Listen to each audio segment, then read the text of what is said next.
देखिए, amendments made by Finance Act 2015 in the service tax,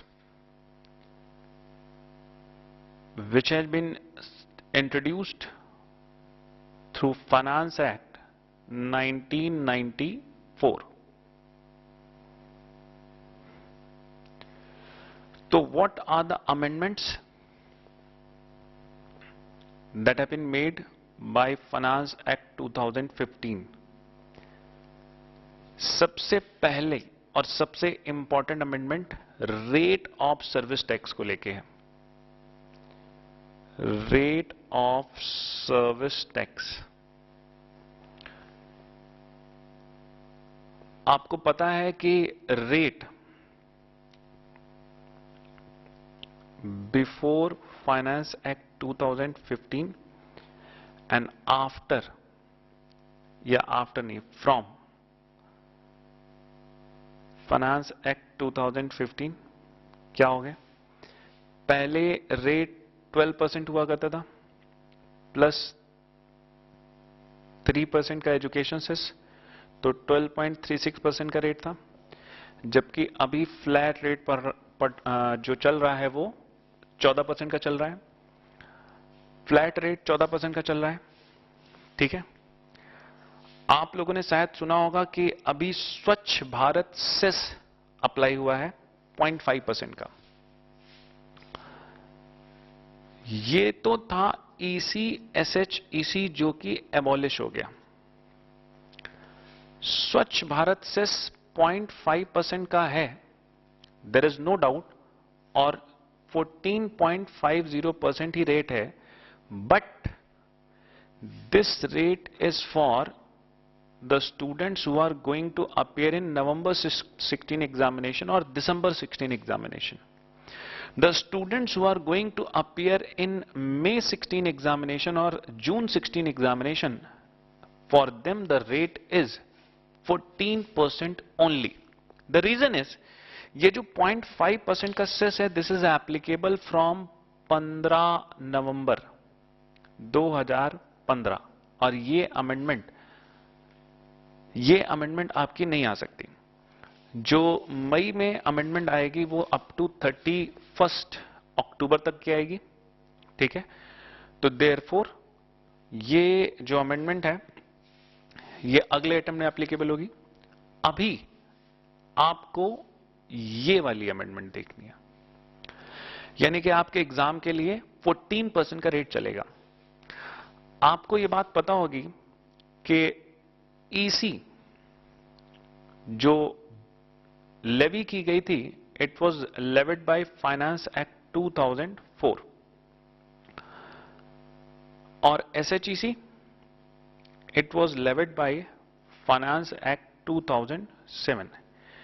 finance act 2004 में section 95 के through education से impose किया गया था, और फाइनेंस एक्ट 2007 में सेक्शन नंबर 140 के थ्रू SHEC को इंपोज किया गया था। फाइनेंस एक्ट 2015 से जब ये EC SHEC एबॉलिश किया गया, तो EC को एबॉलिश किया गया अंडर सेक्शन 153, और फाइनेंस एक्ट 2015 से SHEC को एबॉलिश किया गया under section 159। Under section 159, although ये सेक्शन 95, 140, 153, 159 याद रखने की जरूरत नहीं है। कोई भी जरूरत नहीं है कि कौन सा एक्ट था, कौन सा सेक्शन था। आपको क्या ध्यान रखना है कि रेट 12.36 से बढ़ के 14% हो चुका है, और 14% विदाउट एजुकेशन सेस है। ये जो रेट है ये कब से इफेक्टिव है? फाइनेंस एक्ट 2015 से जब ये अमेंडमेंट्स आई थी, तो अमेंडमेंट से रेट कब बदला? फाइनेंस एक्ट 2015 पास हो गया था 14 मई 2015 को, लेकिन इसकी सारी अमेंडमेंट 14 मई 2015 से इफेक्टिव नहीं थी। जब ये रेट चेंज हुआ तो रेट कहां पे लिखा हुआ है? जो इसका चार्जिंग सेक्शन है, section 66B, charging section 66B of finance act 1994, और इसमें लिखा है there shall be levied a tax at the rate of 12%। तो वहां पे अब क्या लिखा जाएगा? There shall be levied a tax at the rate of 14%। ठीक है, तो सेक्शन 66B में अमेंडमेंट होगी। ये जो अमेंडमेंट है फाइनेंस एक्ट 2015 भले 14/5/2015 से पास हो गया हो, लेकिन इसमें लिखा गया this rate is to be made effective from a date to be notified in future. और जो नोटिफाइड डेट थी वो क्या थी? इसमें जो चेंजेस हुए हैं इसके लिए जो नोटिफाइड डेट रखी गई है दैट इज 1 जून 2015, यानी कि जो रेट है ये आपका इफेक्टिव है विद इफेक्ट फ्रॉम 1 जून 2015। तो जो फाइनल पोजीशन बनती है वो ये फाइनल पोजीशन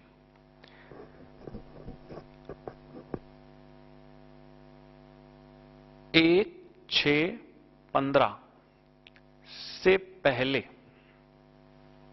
रेट क्या था? 12.36%।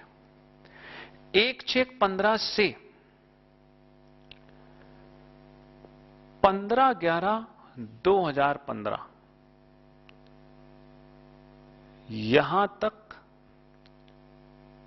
रेट क्या चला? 14% का, और इसके आगे 14.5%। यहां पर रेट था 12% प्लस 3%, लेकिन ये 3% इस 12% का था, तो टोटल क्या आता था? 12.36। 15/11 के बाद में ये 14% भी सर्विस टैक्स का है और 0.5% भी सर्विस टैक्स का है। ये 0.5 इस पे नहीं है, 0.5 इस पे नहीं है, इस वजह से 14 का 0.5 नहीं निकल रहा है। ये 0.5 भी सर्विस पे है, 14% भी सर्विस पे है, तो दोनों सर्विसेज का दोनों टैक्स का रेट मिला के 14.5% जो टोटल सर्विस के ऊपर लगने वाला है। ठीक है, तो देयरफॉर यहां पे आपके एग्जाम के लिए आपको ये वाला रेट ध्यान रखना है 14% का। क्लियर है? ये अमेंडमेंट रेट के रिस्पेक्ट में सेक्शन 66B में कर दी गई है।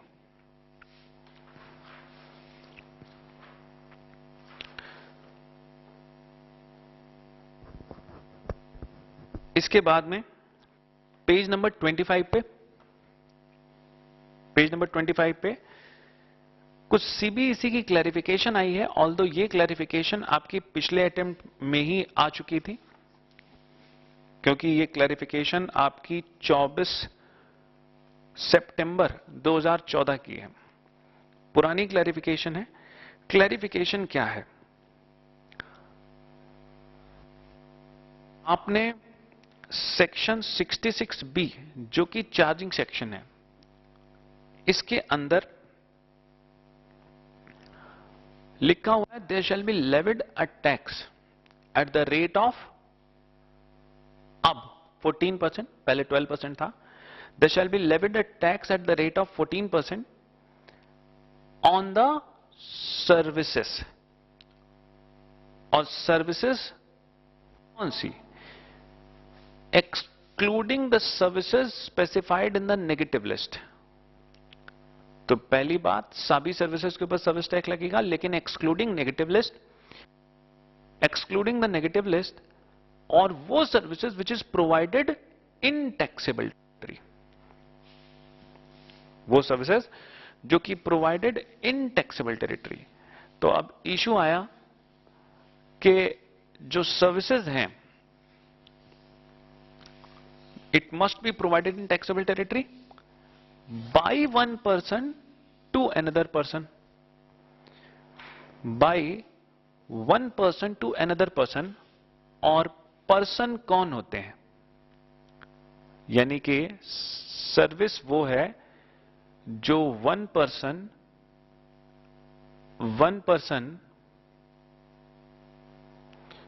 अनदर पर्सन को दे। यानी कि सर्विस लेने के लिए दो लोगों का होना जरूरी है। वन पर्सन दूसरे पर्सन के लिए अगर कोई एक्टिविटी करता है और ये एक्टिविटी फॉर अ कंसिडरेशन होती है तो इसे सर्विस कहते हैं। इसका मतलब इतनी चीजें एसेंशियल हैं सर्विस देने के लिए, दो लोगों का होना और कोई काम किसी एक्टिविटी का होना और उसके बदले में क्विड प्रो क्यो कंसिडरेशन का होना, समथिंग इन रिटर्न। और वन पर्सन जब अनदर पर्सन को देगा ये सर्विसेज। अब पर्सन कौन होता है? सर्विस टैक्स में पर्सन की डेफिनेशन में 10% डाले गए और इन 10% में 7% तो इनकम टैक्स वाले हैं और 3% नए ऐड किए गए। 7% जो इनकम टैक्स वाले हैं, उनके अलावा 3 नए पर्सन जो ऐड किए गए हैं, उनमें कौन कौन है? उनमें एक तो सोसाइटी है, दूसरा एलएलपी है और तीसरा गवर्नमेंट है। तो सोसाइटी, एलएलपी, गवर्नमेंट, ये 3 अलग से ऐड किए गए, जबकि 7 जो इनकम टैक्स में पहले से थे वो तो है ही है। इनकम टैक्स में 7 पहले से कौन से थे? Individual HUF, firm, company, local authority, AOP, BOI और artificial juridical person.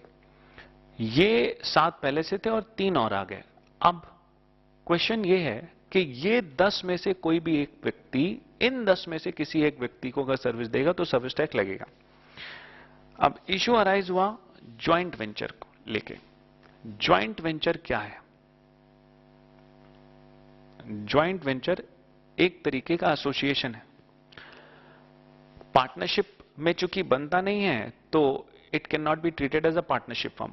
Partnership firm और ज्वाइंट वेंचर में यही अंतर है कि partnership firm is registered and is operated and executed under the Indian partnership act 1932, जबकि ज्वाइंट वेंचर एक general terms of contract के हिसाब से चलता है। ज्वाइंट वेंचर एक एसोसिएशन है। यहां पर भी 2 या 2 से ज्यादा लोग मिलकर काम करते हैं, लेकिन but they are not governed under the provisions of Indian partnership act. Joint venture जो एसोसिएशन ऑफ पर्सन है, या फिर आप दूसरे शब्दों में कहें ये बॉडी ऑफ इंडिविजुअल है। तो ज्वाइंट वेंचर में भी रजिस्टर्ड और unregistered, meaning thereby it may be incorporated और अनइनकॉर्पोरेटेड। कई बार ऐसा होता है कि ज्वाइंट वेंचर के अंदर जो मेंबर हैं वो ज्वाइंट वेंचर को सर्विस देते हैं।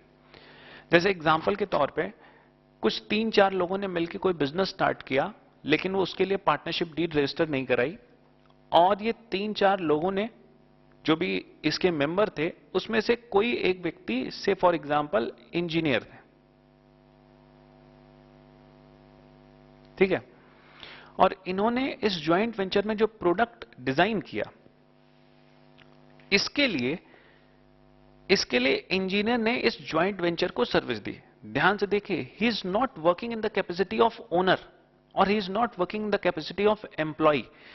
He is working in the capacity of independent service provider and for this he is charging with the joint venture और joint venture से उसके बदले में पैसे निकाल रहा है, ठीक। तो अब क्वेश्चन अराइजेस, यहां पर क्या मेंबर अपने ही ज्वाइंट वेंचर को सर्विस दे सकता है? The answer is yes, because here the member and its joint venture are treated as different. दोनों अलग अलग लोग हैं। इन 10 लोगों की कैटेगरी की जब हम बात करते हैं तो उन 10 लोगों में एओपी बीओआई तो एक डिफरेंट पर्सन है, जबकि इंडिविजुअल अलग है। Here there is a member, here there is an individual and here there is a AOP और बीओआई। तो it is too much clear कि ज्वाइंट वेंचर चाहे इनकॉर्पोरेटेड या रजिस्टर्ड हो या अनइनकॉर्पोरेटेड या अनरजिस्टर्ड हो, तो ज्वाइंट वेंचर और जो उसके मेंबर हैं ये अलग हैं। इस रेफरेंस में जब हम डेफिनेशन पढ़ते हैं सेक्शन 65B44 यानी कि सर्विस की डेफिनेशन, ये जो डेफिनेशन है ये सर्विस की डेफिनेशन है। What is service? तो service is an activity carried out by one person to the another for a consideration and this has been defined under section 65B 44 65B definition का section है और इसका 44th clause में service की definition है। ये जो सर्विस है की डेफिनेशन है, इसी के अंदर इस डेफिनेशन में कुछ एक्सप्लेनेशन पड़ी हुई है। इस एक्सप्लेनेशन में इस बात को क्लैरिफाई भी किया गया है कि जो ज्वाइंट वेंचर यानी कि जो एओपी बीओआई है और जो इसके मेंबर हैं, they are considered to be the separate person distinct from each other and accordingly they can provide the service to each other for a consideration।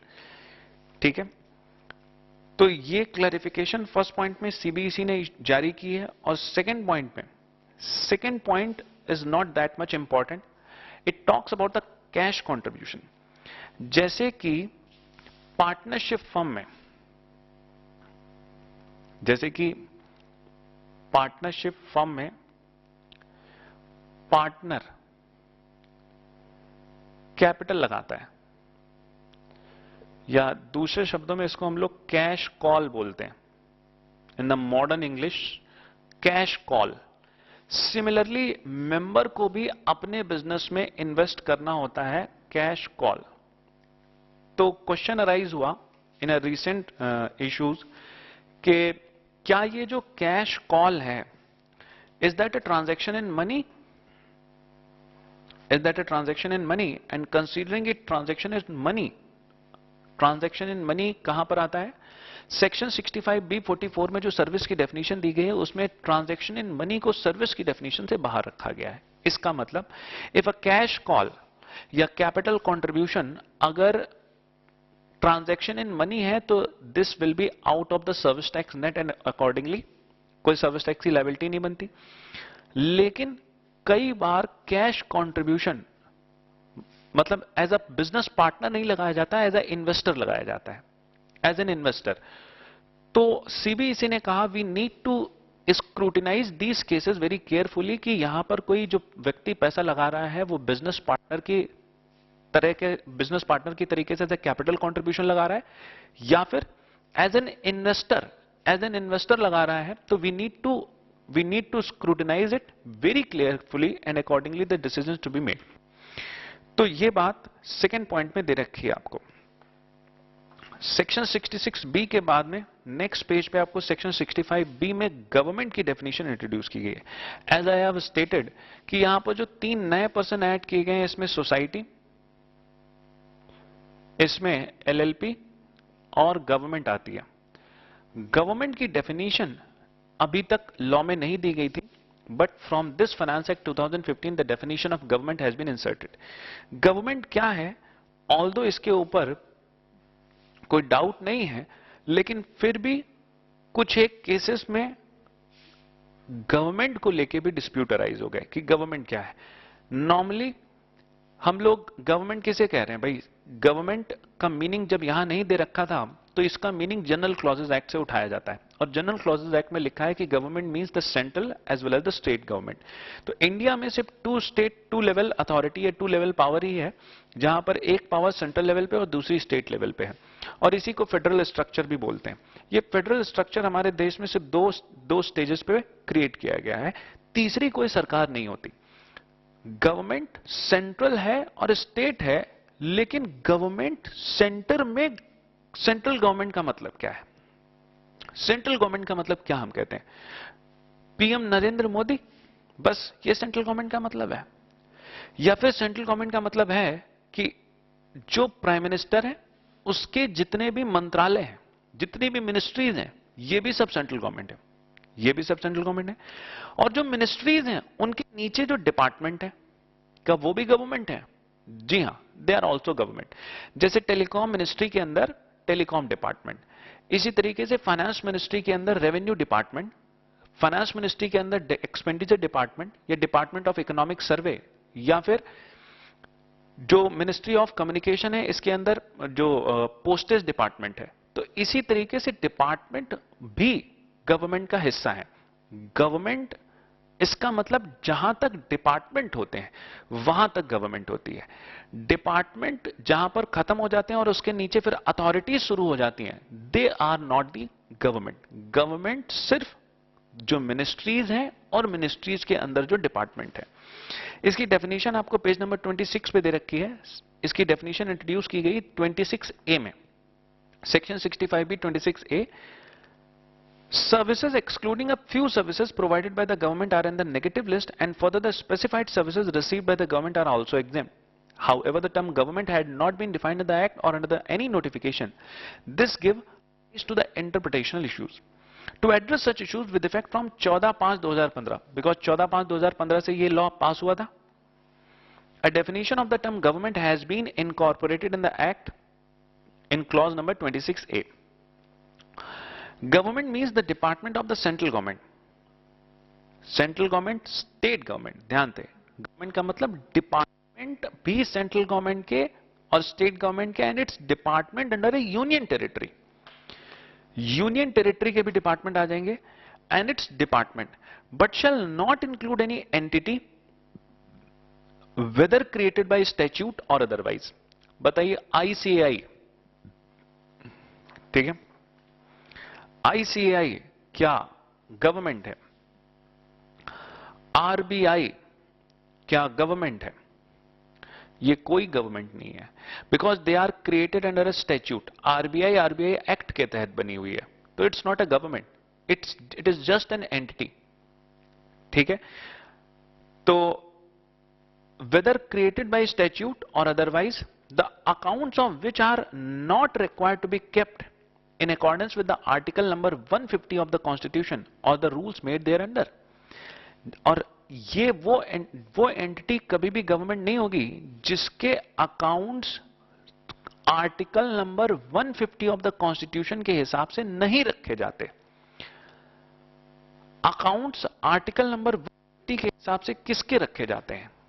Article number 150 constitution का जो है, इसमें कहा गया है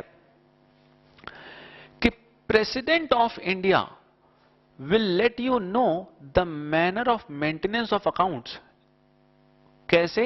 इन consultation with the controller and auditor general of India.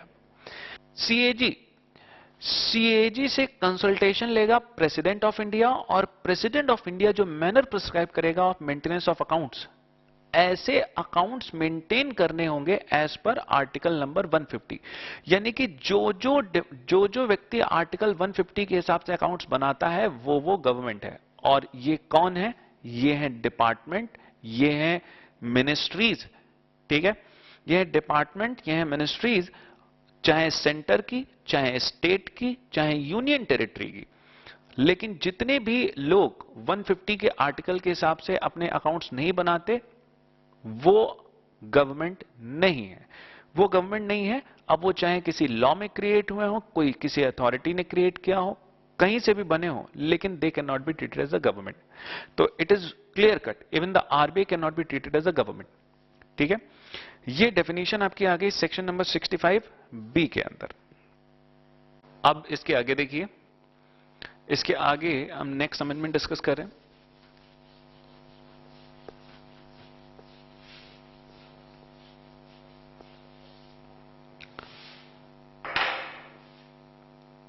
Next issue है chit fund का। देखिएगा, चिट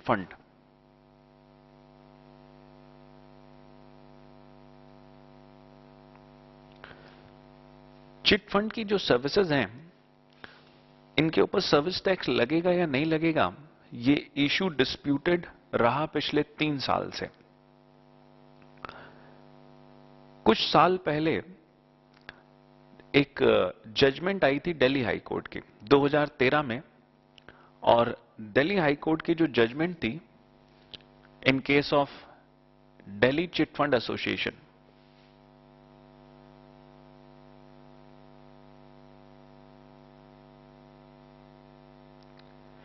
जिसमें दिल्ली हाई कोर्ट ने कहा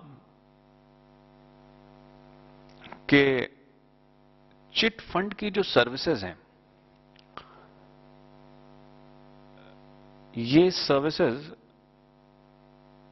सर्विस की डेफिनेशन में ही नहीं आती। बिकॉज जो सर्विस की डेफिनेशन है, ये आपको दी गई है अंडर सेक्शन 65B44 में। ये जो सर्विस की डेफिनेशन है, ये कैसे दी गई है? सर्विस की डेफिनेशन के यहां पर 3 पार्ट हैं, जिसमें कहा गया है कि एक तो मीन्स पार्ट और service means any activity carried out by one person to the another for a consideration. Activity carried out by one person to another person for a consideration. और सर्विस इंक्लूड्स में आ जाती है declared service.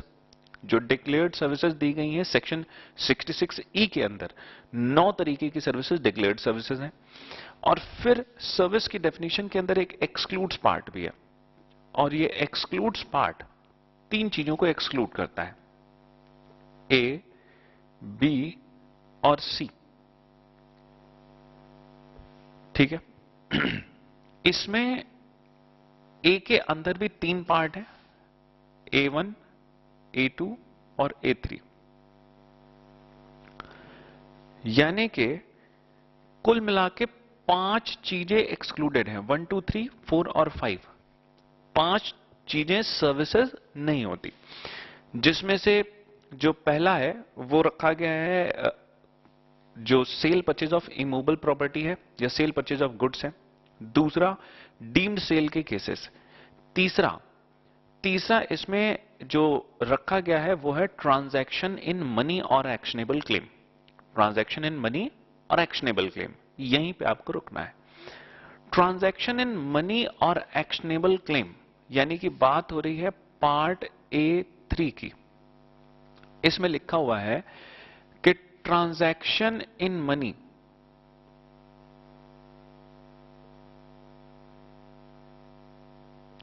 या actionable claim,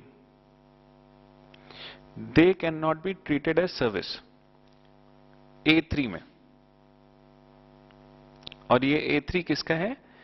65B44 का A3 part, which says कि transaction in money can not be regarded as service, similarly actionable claim can not be regarded as service. लेकिन ये जो ट्रांजैक्शन इन मनी है, इसके रेस्पेक्ट में एक एक्सप्लेनेशन 2 भी डाली गई है, जिसमें कहा गया है, एक्सप्लेनेशन नंबर 2 में कहा गया है सेक्शन 65B44 में, कि जो transaction of conversion in money है, जहां पर एक जो डिनोमिनेशन ऑफ करेंसी को दूसरी डिनोमिनेशन ऑफ करेंसी में कन्वर्ट किया जाता है, या फिर जहां पर एक फॉर्म ऑफ करेंसी को दूसरे फॉर्म ऑफ करेंसी में कन्वर्ट किया जाता है, या फिर जो करेंसी कन्वर्जन का काम है, करेंसी कन्वर्जन जैसे डॉलर को रुपीस में या फिर डॉलर्स को पाउंड में एक्सचेंज करना है, ये जो कन्वर्जन है, एक्सचेंज का काम है, ये सब ट्रांजैक्शन इन मनी नहीं होता। तो it has been excluded from transaction in money. तो ट्रांजैक्शन मनी के बाहर है, इसका मतलब फिर वो सर्विस है, बिकॉज सर्विस की डेफिनेशन से ट्रांजैक्शन इन मनी बाहर है। ठीक है। और ट्रांजैक्शन इन मनी से कन्वर्जन बाहर है, तो इसका मतलब कन्वर्जन ट्रांजैक्शन इन मनी नहीं है, लेकिन वो सर्विस है। ठीक है। अब चिट फंड की जो सर्विसेज हैं, यहां पर होता क्या है, चिट फंड की सर्विसेज के अंदर कुछ लोग क्या करते हैं, जो इसके चिट फंड के जो मेंबर्स होते हैं, ये चिट फंड कैसे ऑपरेट होता है, चिट फंड के जो मेंबर्स होते हैं, ये पैसे डिपॉजिट करते हैं चिट फंड के पास में, और डिपॉजिट करके जरूरत पड़ने पे इसी चिट फंड से लोन भी ले सकते हैं। और चिट फंड ये जो पैसे अपने मेंबर्स को लेने या देने का काम करता है, इसमें बीच में चिट फंड अपने कुछ चार्जेस डिडक्ट करता है। और ये चिट फंड चलाने वाला कौन होता है? फोरमैन। फोरमैन जो कि चिट फंड एक्ट के हिसाब से काम करता है, जो कि इस चिट फंड की सारी सर्विसेज को, सारे ऑपरेशंस को एग्जीक्यूट करता है, ही इज कॉल्ड फोरमैन। अब ये जो फोरमैन ऑफ चिट फंड है, ये अपने लिए ये जो एक्टिविटीज हैं डिपॉजिट की या लोन की, ये जो एक्टिविटीज हैं जो अपने मेंबर्स के साथ में करता है, this foreman deduct the charges. इसको चार्जेस मिलते हैं किस बात के? of carrying out such activity in relation to the chit fund. तो अब इशू अराइज हुआ कि ये जो फोरमैन चार्जेस डिडक्ट कर रहा है, whether this charges would be liable to tax under the service tax or not. तो इशू ये है कि जो चिट फंड की जो सर्विसेज हैं, ये सर्विस की डेफिनेशन में कवर होंगी या नहीं होंगी. जैसा कि मैं आपको बता रहा था कि 2013 में दिल्ली हाई कोर्ट का एक जजमेंट आया. 2013 में दिल्ली हाई कोर्ट का जो जजमेंट आया, ये जजमेंट क्या कहता है? ये जजमेंट कहता है कि जो चिट फंड की सर्विसेज हैं, ये पैसे लेने और पैसे देने की सर्विसेज हैं, और पैसे लेने देने की सर्विसेज ट्रांजैक्शन इन मनी में आती है. और ट्रांजैक्शन इन मनी में आती हैं, लेकिन ट्रांजैक्शन इन मनी में कुछ चीजें नहीं भी आती हैं, और वो क्या है? कन्वर्जन. दिल्ली हाई कोर्ट ने कहा कन्वर्जन ऑफ मनी या फिर conversion of denomination of money, ये सर्विसेज ट्रांजैक्शन इन मनी में नहीं है. लेकिन एक्सप्लेनेशन नंबर 2 में यह बात नहीं लिखी कि चिट फंड की सर्विसेज भी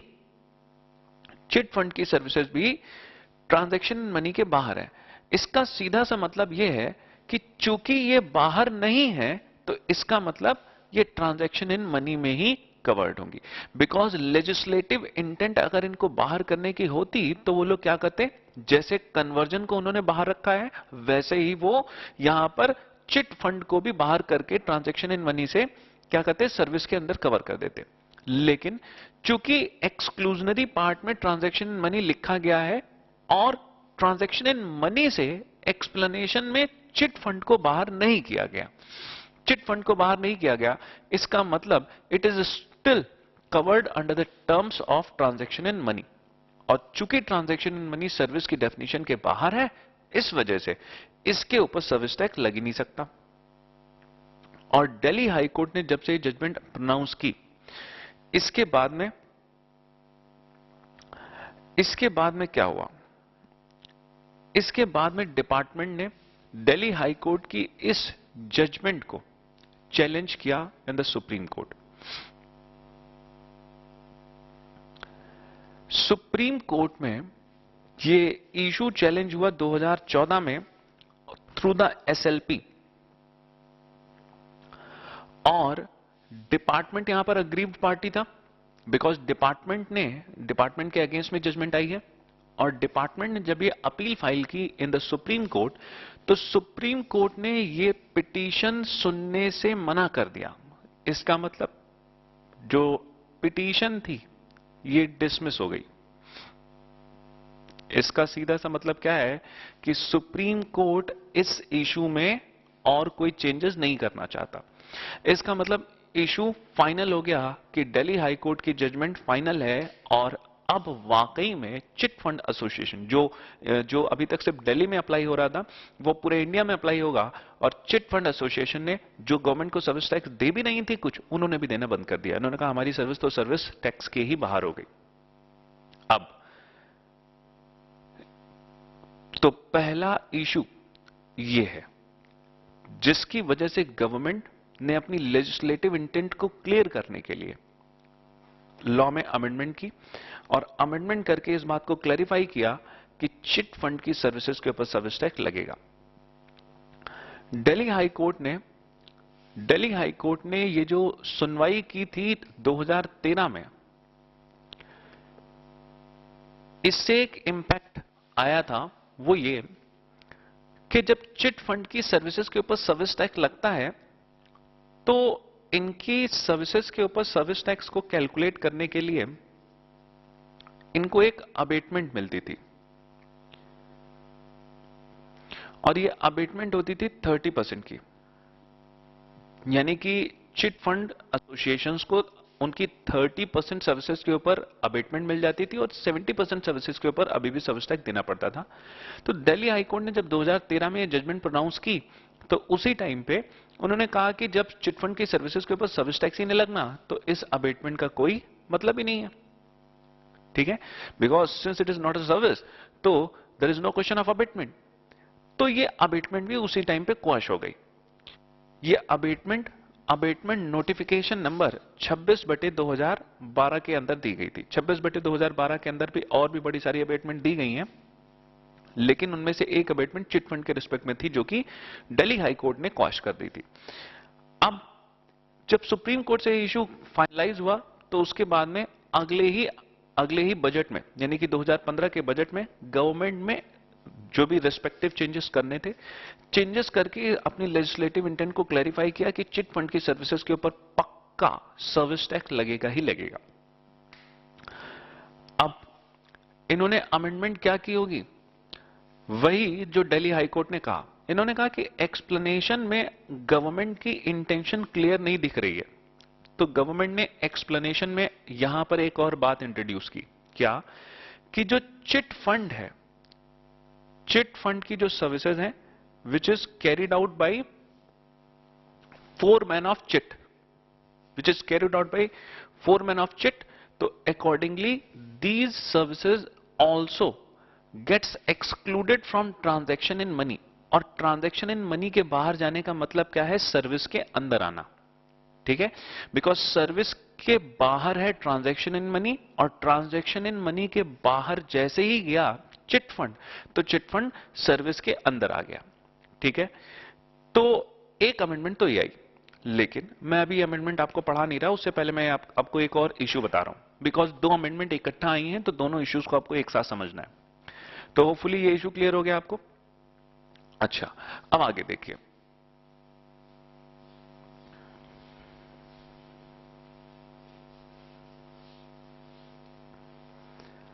दूसरा इशू है in respect of lottery. Lottery के रिस्पेक्ट में गवर्नमेंट ने अपने इंटेंशन को क्लैरिफाई किया है। सेक्शन 66B में लिखा हुआ है कि there shall be levied a tax at the rate of 12%, जो कि अब हो गया 14%। तो there shall be levied a tax at the rate of 14% on the value of all services. जो चार्जिंग सेक्शन कहता है कि हम सर्विस टैक्स लगाएंगे on the value of all services, लेकिन except the services specified in negative list. और negative list section 66D में दी गई है, जिसके अंदर 17 सर्विसेज है। तो इन 17 सर्विसेज के ऊपर नेगेटिव लिस्ट के अंदर जो सर्विसेज दे रखी है, उनके ऊपर सर्विस टैक्स नहीं लगेगा। अब ध्यान से आपको समझना है, इन्हीं 17 सर्विस के अंदर एक सर्विस है सर्विस ऑफ बेटिंग, गैम्बलिंग और लॉटरी। बेटिंग, गैम्बलिंग और लॉटरी। बेटिंग, गैम्बलिंग और लॉटरी की सर्विसेज के ऊपर सर्विस टैक्स नहीं लगेगा। ऑल्दो सुप्रीम कोर्ट की एक पुरानी जजमेंट जो 2009 में आई थी, जिसमें सुप्रीम कोर्ट ने कहा था कि लॉटरी सर्विस का हिस्सा कभी नहीं बन सकता, because lottery is goods. Since the lottery is goods, तो देयरफॉर ये तो गुड्स की सेल परचेज के अंदर आता है, therefore it is a issue which is to be covered by the state government under the VAT department. ठीक है, not under the service tax department by the central government. तो therefore supreme court की judgement को मानते हुए central government ने भी अपने सारे जो एक्ट्स थे उनमें अकॉर्डिंगली सारी अमेंडमेंट की, जिसमें कहा गया कि लॉटरी को वैट के अंदर रखा जाएगा, ना कि सर्विसेज के अंदर। तो देयरफॉर सुप्रीम कोर्ट ने लॉटरी को यहां से हटाया और नेगेटिव लिस्ट में डाला, और जिसे कहा कि लॉटरी की सेल परचेज से रिलेटेड जो भी सर्विसेज होंगी, ध्यान से सुनिएगा, लॉटरी की जो सेल परचेज है ये कंप्लीटली सर्विस टैक्स के दायरे के बाहर है। लेकिन एक इशू जो इसी से जुड़ा हुआ है, वो ये, लॉटरी से जुड़ा हुआ है वो ये कि लॉटरी को प्रमोट करने के लिए इसकी प्रमोशन की सर्विसेज ली जाती हैं। किससे? प्रमोशन का काम करता है जो लॉटरी डिस्ट्रीब्यूटर होता है, या फिर दूसरे शब्दों में कहें जो लॉटरी एजेंट होते हैं, या डिस्ट्रीब्यूटर के साथ साथ में सब डिस्ट्रीब्यूटर, या जो उनके एजेंट होते हैं, जो लॉटरी की सेल्स प्रमोशन का काम करते हैं, जो लॉटरी को बिकवाने का काम करते हैं। तो गवर्नमेंट ने गवर्नमेंट ने इन सर्विसेज को, जो कि सेक्शन 66D में है, उसमें किसको डाला था? सिर्फ लॉटरी को डाला था, ना कि लॉटरी की जो सेल्स प्रमोशन का काम है या जो उससे जुड़ी हुई जो रिलेटेड एक्टिविटीज हैं वो। लॉटरी डिस्ट्रीब्यूटर की जो सर्विसेज होती हैं या जो लॉटरी सेलिंग एजेंट की सर्विसेज होती हैं, सब डिस्ट्रीब्यूटर की सर्विसेज होती हैं, ये उनको प्रमोट करने से रिलेटेड है। तो therefore they are liable to service tax, और they are liable to service tax. इसीलिए गवर्नमेंट ने अपनी इंटेंशन को क्लैरिफाई करने के लिए इसके रिस्पेक्ट में कॉम्पोजिशन स्कीम भी बनाई हुई है, जिसमें कि गवर्नमेंट ने कॉम्पोजिशन के रेट भी दे रखे हैं सर्विस टैक्स में, कि लॉटरी के रिस्पेक्ट में कैसे सर्विस टैक्स पे किया जाएगा। उसके लिए वहां पे दे रखा है कि 7,000 रुपए पर 10 लाख या फिर 11,000 रुपीज पर 10 लाख। वो सारी चीजें हैं। लेकिन एक सिक्किम में एक केस अराइज हुआ इन्हीं सर्विसेज के अगेंस्ट में। ये केस था future gaming solution India private limited का। Future gaming solution India private limited, और ये केस था आपका सिक्किम हाई कोर्ट का।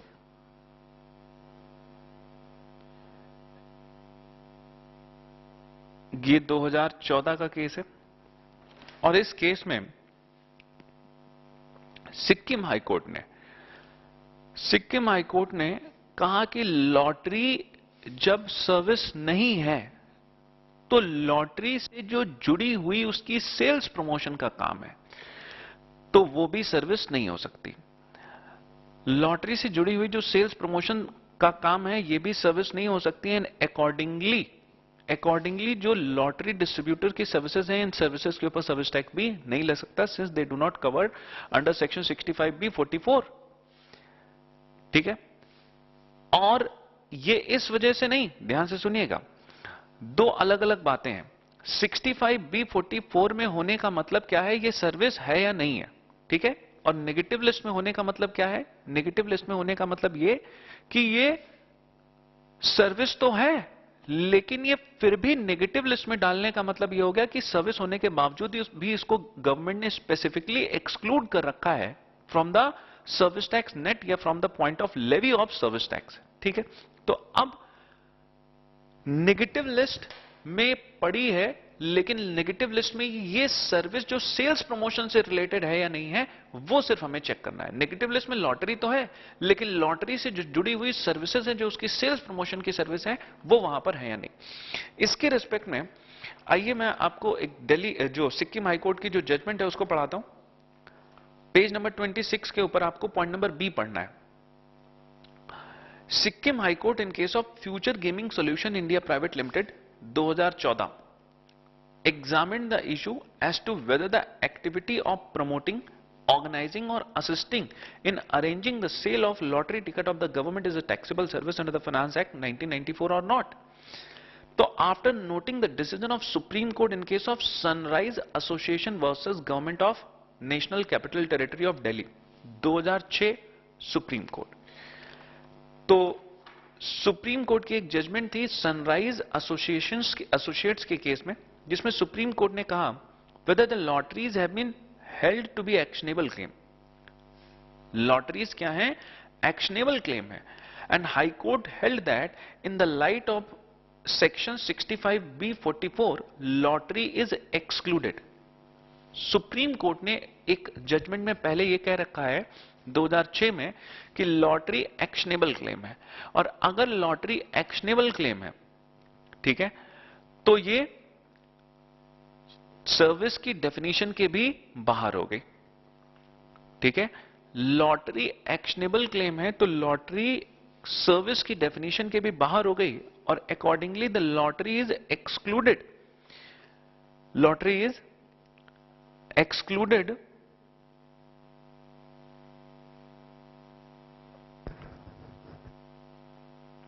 from the definition of service being an actionable claim. Further, the lottery also stands excluded from the purview of service tax since it is covered in the negative list of services. तो ये बात तो बहुत clear है कि lottery खुद service नहीं है। ठीक है। The high court was of the view that the activity of petitioner comprising of promotion, organizing, reselling or any other manner assisting in arranging of lottery tickets of the state lotteries does not establish the relationship of a principal or an agent. ठीक है, principal or an agent, but rather that of a buyer and a seller and on principal to principal basis in view of the nature of transactions consisting of the bulk purchase of lotteries by petitioner from the state government on a full payment on a discounted price as a natural business transaction and other related features like there being no privity of contract between the state government and the stockist, agent, reseller and the petitioner. तो Sikkim high court ने एक point race किया कि lottery खुद service नहीं है, ये बात गवर्नमेंट खुद भी मानती है और ये बात हाईकोर्ट भी कह रही है। लेकिन अब बात सिर्फ इतनी है कि लॉटरी की जो सेल्स प्रमोशन का काम है ये सर्विस है कि नहीं, और ये बात कैसे सिक्किम हाईकोर्ट इसके रिस्पेक्ट में क्या कमेंट कर रही है कि एजेंट कौन है, जहां पर एक प्रिंसिपल है और एक एजेंट। नॉर्मली प्रिंसिपल कौन होता है? स्टेट गवर्नमेंट, क्योंकि स्टेट गवर्नमेंट ही लॉटरी खिलाने का काम करती है, और एजेंट या जो डिस्ट्रीब्यूटर है वो इस लॉटरीज को डिस्ट्रीब्यूट करने का काम करते हैं। लेकिन हाईकोर्ट का कहना यह है कि अगर यहां पर प्रिंसिपल और एजेंसी रिलेशनशिप है तब तो बात समझ में आती है कि यहां पर सेल्स प्रमोशन का काम हो रहा है, लेकिन एक्चुअली यहां पर यह नहीं हो रहा। यहां पर होता यह है कि अगर 100 रुपए का एक लॉटरी टिकट छपता है तो वो एजेंट को से फॉर एग्जांपल 60 रुपीज में दे दिया जाता है या 40 रुपीज में दे दिया जाता है। तो 60 रुपीज में अगर वो लॉटरी टिकट दिया जा रहा है और ये 60 रुपीज का लॉटरी टिकट आगे फिर से 100 रुपए में बेचा जाता है पब्लिक को, तो सिक्किम हाईकोर्ट ने कहा कि it is as good as a business transaction, जहां पर एक चीज सस्ते पे पहले बेची जा रही है और फिर उसको डिस्काउंट पे खरीद के आगे फुल पेमेंट पे बेचा जा रहा है। तो ये असल में प्रिंसिपल टू एजेंट कॉन्ट्रैक्ट नहीं बल्कि ये प्रिंसिपल टू प्रिंसिपल कॉन्ट्रैक्ट, जैसे दो बिजनेसमैन डील करते हैं आपस में, ठीक है, सस्ते पे खरीद के आगे महंगे पे बेच देना। तो यहां पर असल में सिक्किम हाईकोर्ट का कहना है कि यहां पर कोई 40 रुपए का कमीशन नहीं लिया जा रहा है, यहां पर पहले 60 रुपए की सेल हो रही है और फिर आगे उस 60 रुपए की चीज को 100 रुपए पे बेचा जा रहा है। तो transaction is principal to principal basis. तो ये सेल्स प्रमोशन का काम नहीं है, इस वजह से ये, और लॉटरी सर्विस नहीं, ये तो दोनों ही लोग मान रहे हैं। तो देयरफॉर सिक्किम हाईकोर्ट ने कहा can't be treated as service, it can't be treated as service, और अकॉर्डिंगली ये जो सेल्स प्रमोशन का काम है हमारे हिसाब से ये सेल परचेज ऑफ लॉटरी का काम है, और सेल परचेज ऑफ लॉटरी तो हमेशा से सर्विस की डेफिनेशन के ही बाहर है, बीइंग एन एक्शनेबल क्लेम, जो कि सनराइज एसोसिएट्स के केस में प्रूव भी हो चुका है। अब ये दूसरी प्रॉब्लम क्रिएट हुई इसी क्लॉज की वजह से, जो कि 65B 44A3 में आ रहा था। तो पहला A3 का जो ट्रांजैक्शन इन मनी वाला पार्ट था, इसमें चिट फंड की गड़बड़ी आ रही थी, जबकि दूसरे वाले एक्शनेबल क्लेम में लॉटरी की। तो गवर्नमेंट ने एक अमेंडमेंट करके दोनों चीजों को रेक्टिफाई किया है। अब ये जो एक्सप्लेनेशन नंबर 2 है, इसे पूरा सब्स्टिट्यूट कर दिया गया, और इसमें सब्स्टिट्यूट करके जो पहला पॉइंट था वो तो है, पहले भी था अभी भी है, लेकिन दो नए पॉइंट क्या ऐड किए गए, एक तो चिटफंड की सर्विसेज और दूसरी लॉटरी की सेल्स प्रमोशन की सर्विसेज, या फिर आप दूसरा कह सकते हैं कि distributor of lottery, distributor of lottery, इससे रिलेटेड जो सर्विसेज हैं ये भी यहां पे ऐड। और अब आपने एक्सप्लेनेशन नंबर 2 पढ़ना है। एक्सप्लेनेशन नंबर 2 कह रही है, for the purpose of this clause the expression transaction in money और actionable claim shall not include, transaction in money और actionable claim shall not include, इसका मतलब सर्विस की डेफिनेशन से ट्रांजैक्शन मनी और एक्शनेबल क्लेम तो बाहर हैं, लेकिन ये बाहर नहीं होंगे, ये बाहर नहीं होंगे, ये अभी भी सर्विस माने जाएंगे। क्या क्या? पहला, any activity relating to the use of money or its conversion by cash or by any other mode from one form currency or denomination to another form currency or denomination for which a separate consideration is charged. ये पहले भी था, अभी भी है. दूसरा, ये नया ऐड हो गया, any activity carried out for a consideration. Activity जो carried out है for a consideration in relation to or for the facilitation of a transaction in money or actionable claim. Transaction in money, chit fund और actionable claim lottery, इनकी facilitation के लिए, ये दोनों, इनकी facilitation के लिए क्या काम किया जा रहा है? फॉर अ कंसिडरेशन, पहला, बाय लॉटरी डिस्ट्रीब्यूटर और selling agent in relation to the promotion, marketing, organizing, selling of lottery और facilitating in organizing lottery of any kind in any other manner. तो किसी भी तरीके से लॉटरी की सेल्स, प्रमोशन, उसकी मार्केटिंग, उसकी ऑर्गेनाइजिंग, उसकी असिस्टिंग का काम करना अब सर्विस की डेफिनेशन में क्लियर कट मेंशन हो गया. दूसरा, by a foreman of chit fund for conducting और organizing a chit in any manner. जो फोरमैन ऑफ चिट है, ये किसी भी तरीके से अगर जो ये चिट फंड है इसकी सर्विसेज को कैरी आउट करता है तो ये भी सर्विस के दायरे में आ जाएगा. अब गवर्नमेंट ने अपनी इंटेंशन को आगे और क्लैरिफाई किया. देखिए नेक्स्ट पेज पे, पेज नंबर 27 पे दे रखा है द टीआरयू लेटर, जो टैक्स रिसर्च यूनिट का लेटर है. इसमें जो अमेंडमेंट जितनी भी आती है, जो भी लॉ आता है उसको, उसकी क्लैरिफिकेशन इशू की जाती है. तो इसमें गवर्नमेंट ने अपनी लेजिस्लेटिव इंटेंट को क्लैरिफाई किया.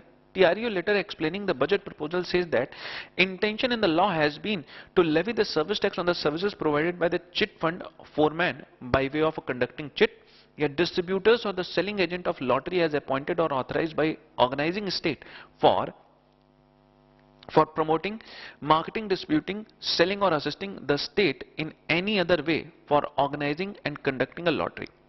ठीक है. So thus it has been made clear that what is excluded from the definition of service is only a transaction, money or actionable claim like lottery and not any activity in relation to or for the facilitation of transaction in the money or actionable claim. ठीक है. तो जो खुद transaction in money है या जो खुद actionable claim है सिर्फ वो बाहर है, लेकिन ट्रांजैक्शन इन मनी की फैसिलिटेशन के लिए या एक्शनेबल क्लेम की फैसिलिटेशन के लिए अगर कोई काम किया जाता है तो वो सर्विस की डेफिनेशन के बाहर नहीं होगा. ये बात यहां पर तो एक अमेंडमेंट हुई. अब इसी के साथ साथ में एक दूसरी अमेंडमेंट भी हुई. एक्सप्लेनेशन 2 के साथ साथ में एक दूसरी अमेंडमेंट क्या हुई? सेक्शन 66D, जहां पर यह लिखा हुआ है कि बेटिंग, गैम्बलिंग और लॉटरी सर्विस नहीं है, बेटिंग, गैम्बलिंग और लॉटरी सर्विस नहीं है, एक एक्सप्लेनेशन यहां पर भी ऐड की गई.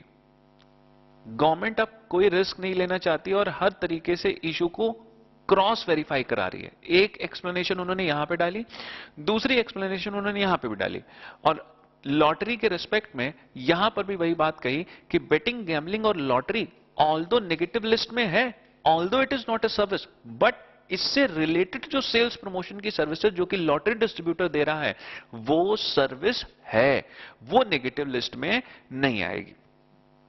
तो एक्सप्लेनेशन पड़ेगा पॉइंट नंबर जी में, explanation with effect from 1/6/2015. An explanation has been inserted in section 66DI which covers the betting, gambling or lottery under the negative list of services. The explanation clarifies that the expression betting, gambling or lottery shall not include the activity specified in explanation number 2 to section 65B44. यानी कि इसके अंदर negative list के अंदर ये वाली services नहीं आएंगी because these are taxable. Thus, by the virtue of said amendment, the activity carried out by a lottery distributor or a selling agent in relation to the promotion, marketing, organizing, yes, selling of the lottery or facilitating in organizing the lottery of any kind in any other manner shall be out of the ambit of transaction in money or actionable claim as well as the negative list of services. तो पहली amendment जो आई इससे क्या clarify हुआ? पहली amendment जो आई इससे clarify हुआ कि ये सर्विस है. दूसरी अमेंडमेंट जो आई इससे क्या क्लैरिफाई हुआ कि यह सर्विस नेगेटिव लिस्ट में नहीं है. इसका मतलब सर्विस भी है और टैक्सेबल भी है. दोनों अमेंडमेंट से क्लैरिफाई हो गया. लेकिन अब ये जो टर्म्स यूज की गई थी इनको डिफाइन किया गया टर्म्स यूज हो रही थी कि फोरमैन ऑफ चिट ये कौन होता है। तो लॉ में इनकी डेफिनेशन डाली गई कि फोरमैन ऑफ चिट का मतलब वो व्यक्ति जो चिट फंड एक्ट 1982 के हिसाब से फोरमैन है। फोरमैन का मतलब जो कि पूरा का पूरा ऑपरेशन एग्जीक्यूट कर रहा है चिट फंड का, जो कि पूरी एक्टिविटीज में इन्वॉल्व है, he is a person who is called foreman. Point number H में इन्होंने बताया कि जो दिल्ली हाईकोर्ट की जो डिसीजन थी वो ओवर रूल हो गई, और साथ साथ में जो फ्यूचर गेमिंग सॉल्यूशंस की जो जजमेंट थी जो सिक्किम हाईकोर्ट ने दी थी वो भी ओवर रूल हो गई। तो दोनों डिसीजन हाईकोर्ट की ओवर रूल हो चुकी हैं। पॉइंट नंबर आई में a new clause 23A has been inserted in section 65B। Section 65B definition का सेक्शन है, और इसी डेफिनेशन के सेक्शन में एक नया क्लॉज 23A डाला गया, जिसमें कहा गया कि foreman of a chit fund shall have the meaning as is assigned to the term foreman in clause number J of section 2 of Chit Fund Act 1982। Similarly जो लॉटरी डिस्ट्रीब्यूटर है, selling agent है, इसको भी define किया गया। Also, another new clause number 31A has been inserted in section 65B to define the term lottery agent or selling agent। ये कौन होता है? लॉटरी डिस्ट्रीब्यूटर और selling agent means a person appointed और ऑथराइज्ड बाय अ स्टेट।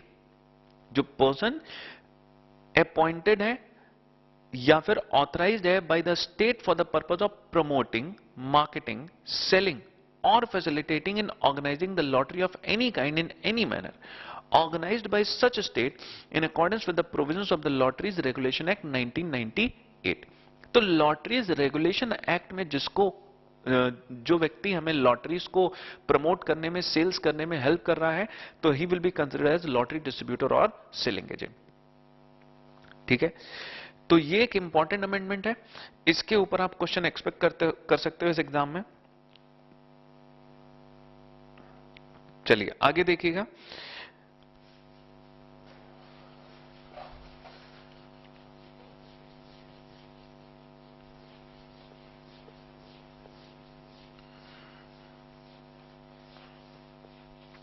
इसके आगे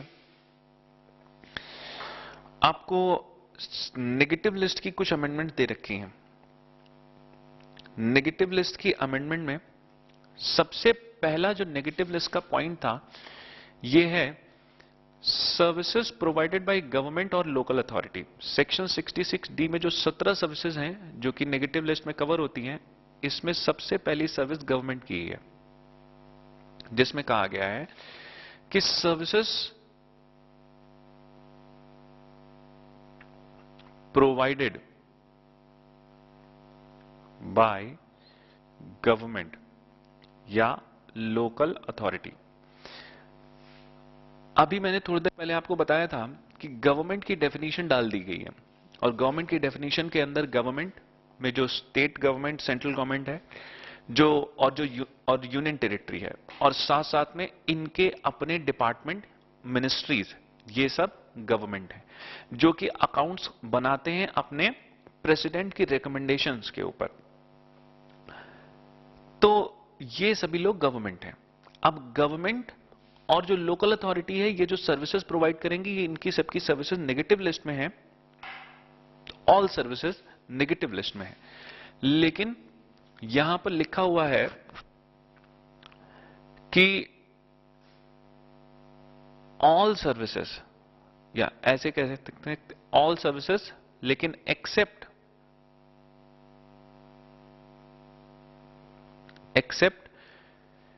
जो यहां पर सर्विसेज स्पेसिफाइड हैं, और वो हैं accept 4, 1 to 4।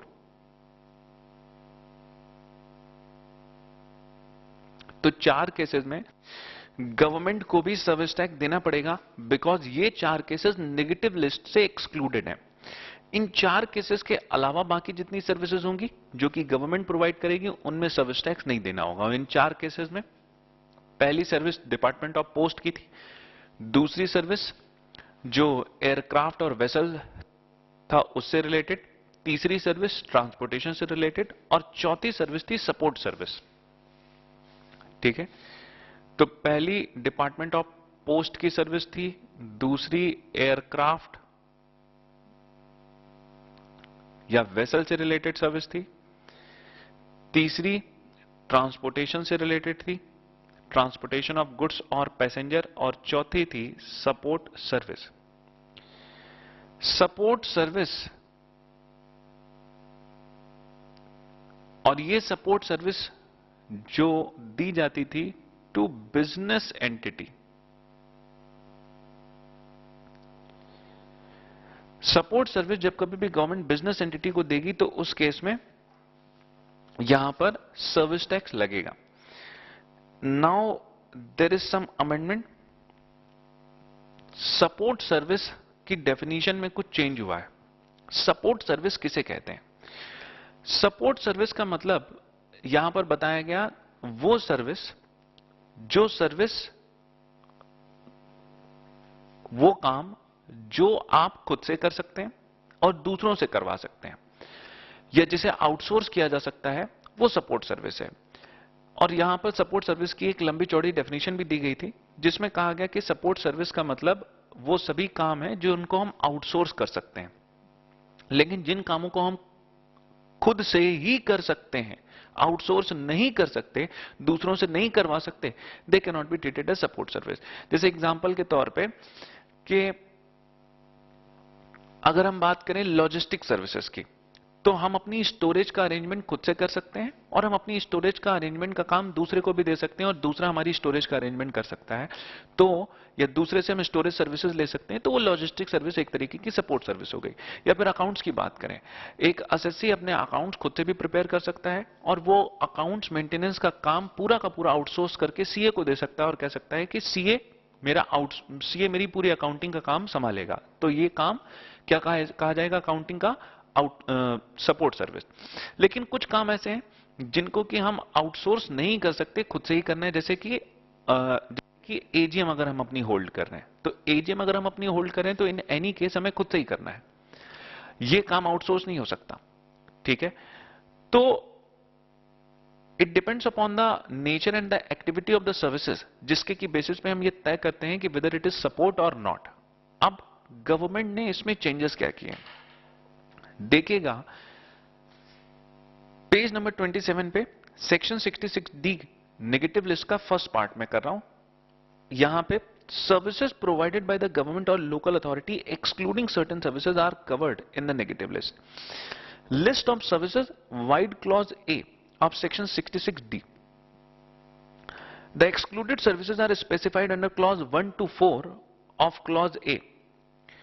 Subclause 4 covers the support services provided by the government or local authority to the business entity and thereby making them liable to service tax. The said subclause 4, अब ध्यान से पढ़िएगा, the said subclause 4 has been amended by substituting the word support service with any service, with any service, यानी कि word support खत्म हो गया। Support खत्म हो गया तो सपोर्ट की डेफिनेशन भी खत्म हो गई, बिकॉज सपोर्ट सर्विस जैसा कोई भी टर्म अब सर्विस टैक्स में रह ही नहीं गया, तो उसकी जो रिलेटिंग डेफिनेशन थी वो भी खत्म हो गई। अब दिस वुड इनेबल, आगे पढ़िए, this would enable the exclusion of all services provided by the government और local authority to a business entity from the negative list. यानी कि अभी तक जो सर्विसेज सपोर्ट सर्विसेज की डेफिनेशन में आती थी सिर्फ वो टैक्सेबल हुआ करती थी, ठीक है, क्योंकि वो नेगेटिव लिस्ट के बाहर चली जाती थी। लेकिन आज की तारीख में जितनी भी सर्विसेज, एनी सर्विस जो कि गवर्नमेंट या लोकल अथॉरिटी किसी बिजनेस एंटिटी को प्रोवाइड कर रही है, वो सब के सब टैक्सेबल है। अब सपोर्ट सर्विस लिखे होने से क्या होता था, अब जरा आपको इस अमेंडमेंट का इफेक्ट ध्यान से समझना है। मान लीजिए गवर्नमेंट ऑफ इंडिया का मतलब से फॉर एग्जांपल टेलीकॉम डिपार्टमेंट, ये गवर्नमेंट खुद है, क्योंकि अभी आपने गवर्नमेंट की डेफिनेशन पढ़ रखी है। टेलीकॉम डिपार्टमेंट जो मिनिस्ट्री ऑफ टेलीकॉम के अंदर काम कर रहा है, इसने जो स्पेक्ट्रम है इसका ऑक्शन किया। 2G स्पेक्ट्रम 3G स्पेक्ट्रम का ऑक्शन किया, और ऑक्शन जो जो भी टेलीकॉम कंपनीज थी, एयरटेल, वोडाफोन, आइडिया, इनको सबको ऑक्शन किया, और ऑक्शन से फॉर एग्जांपल 60,000 करोड़ रुपीस इसको रिसीव हुए। तो क्वेश्चन इज कि क्या ये जो लाइसेंस दी गई है, ये एक सर्विस ही तो है, जहां पर टेलीकॉम कंपनियां क्या कर रही हैं, इस सर्विस को यूज करके आगे फर्दर सर्विस प्रोवाइड कर रही हैं। तो क्वेश्चन इज कि will the government levy the service tax on this auction of licence. अब आपको समझना है, अभी मैं पुरानी डेफिनेशन की बात करता हूं। मान लो यहां पर अभी सपोर्ट ही लिखा है, तो आओ जरा चेक करते हैं कि सपोर्ट है कि नहीं। जो काम हम खुद कर सकते हैं और दूसरों से करवा सकते हैं, वो सपोर्ट है। जो काम हम सिर्फ खुद कर सकते हैं और दूसरों से नहीं करवा सकते, वो सपोर्ट नहीं है। तो सपोर्ट, ध्यान से जरा बताइएगा, जो काम गवर्नमेंट खुद कर सकती है, auction of 2G spectrum, licence देने का काम सरकार का है। और क्या ये काम आउटसोर्स किया जाता है? क्या गवर्नमेंट कहती है कि लाइसेंस हम नहीं देंगे, किसी और से ले लो? यानी कि ये जो सर्विसेज हैं, ऑक्शन का मतलब यहां पर ऑक्शन की सर्विस की बात नहीं हो रही है। ऑक्शन का मतलब यहां पर ये लाइसेंस देना, आपको ऑक्शन के थ्रू लाइसेंस दी जा रही है।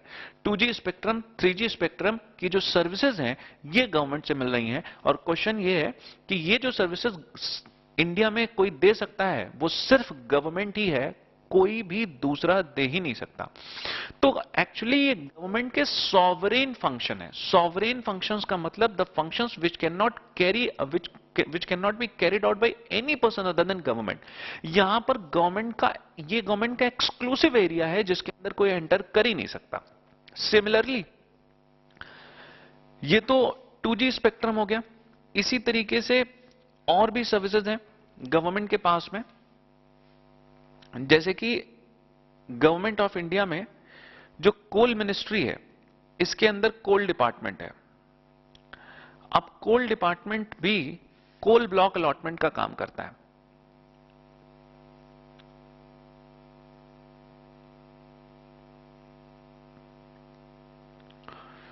कोल ब्लॉक अलॉटमेंट का काम जो कंपनियों को, कोल ब्लॉक अलॉटमेंट का काम करके कंपनियों को कोल ब्लॉक दे दिए जाते हैं। और कोल ब्लॉक ही क्यों, और भी जितने भी नेचुरल रिसोर्सेज हैं, चाहे वो आयरन ओर है, चाहे वो कोई मिनरल्स हैं, चाहे वो गैस है, चाहे वो क्रूड ऑयल है, ये जितने भी नेचुरल रिसोर्सेज हैं, ये सब गवर्नमेंट के सॉवरेन टेरिटरी में आते हैं, जो गवर्नमेंट के सोल फंक्शंस हैं, इसके अंदर कोई एंटर नहीं कर सकता। चूंकि इनके अंदर कोई एंटर नहीं कर सकता, तो ये काम सिर्फ गवर्नमेंट के हैं, तो ये कभी सपोर्ट नहीं हो सकते, because they can not B outsourced.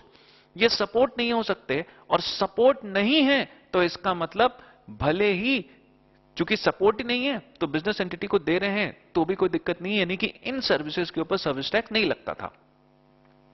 अब क्वेश्चन अराइज हुआ, सपोर्ट हटा दिया गया है, सपोर्ट रही नहीं गया, और एनी सर्विस वर्ड यूज किया गया है।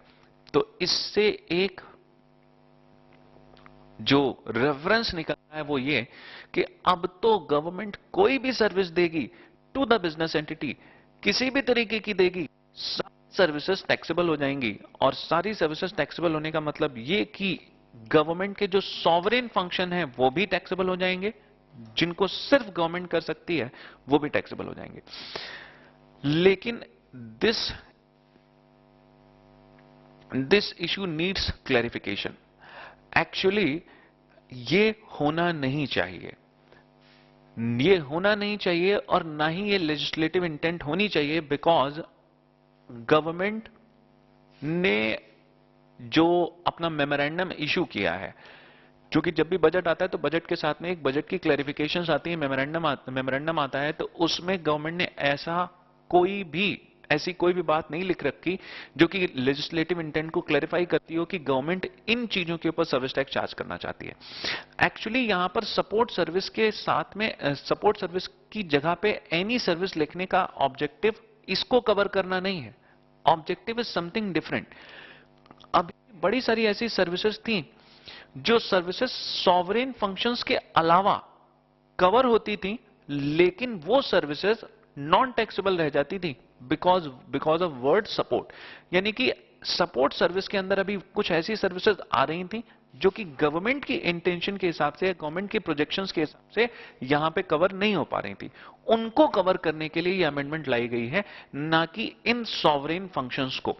लेकिन फिर से इस बात का हमारे पास में कोई भी प्रूफ नहीं है कि गवर्नमेंट की एक्चुअली लेजिस्लेटिव इंटेंट है क्या। Even the institute is saying कि this matter needs clarification, this matter needs clarification. तो देखिएगा पेज नंबर 27 के ऊपर आपको जो मैं पढ़ा रहा था उसी में third paragraph,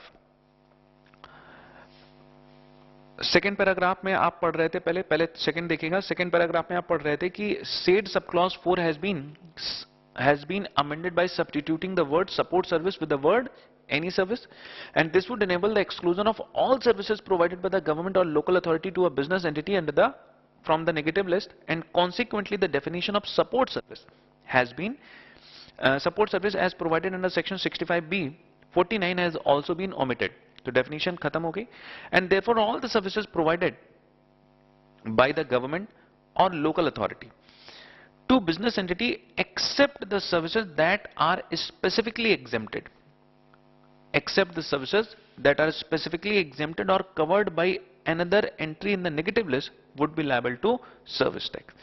There are doubts, ध्यान से पढ़िएगा, there are doubts that sovereign functions of government may also come under the service tax net on account of said amendment. Sovereign function जो गवर्नमेंट के एक्सक्लूसिव एरिया हैं जिनके अंदर कोई enter नहीं कर सकता। However this can not be the intention of legislature. An appropriate clarification from the department would be required to clear such doubt, because government in transactions के ऊपर कभी सर्विस टैक्स लगाना नहीं चाहती थी, ना कभी कोई ऐसा इशू आया है, ना कहीं कोई ऐसी जजमेंट आई है जिसके बेसिस पे ये कहा जा सके कि गवर्नमेंट की इंटेंशन इनको टैक्स करने की है। ठीक है, तो this issue needs clarification, but जैसे ही इसके ऊपर क्लैरिफिकेशन कोई आती है तो इंस्टीट्यूट आपके सिलेबस में डालेगा। ठीक है, आज अपनी चर्चा यहीं तक रखते हैं, बाकी चर्चा हम लोग नेक्स्ट क्लास में करेंगे। जितना आपको करा दिया गया इसका रिवीजन करिएगा। बहुत बहुत धन्यवाद।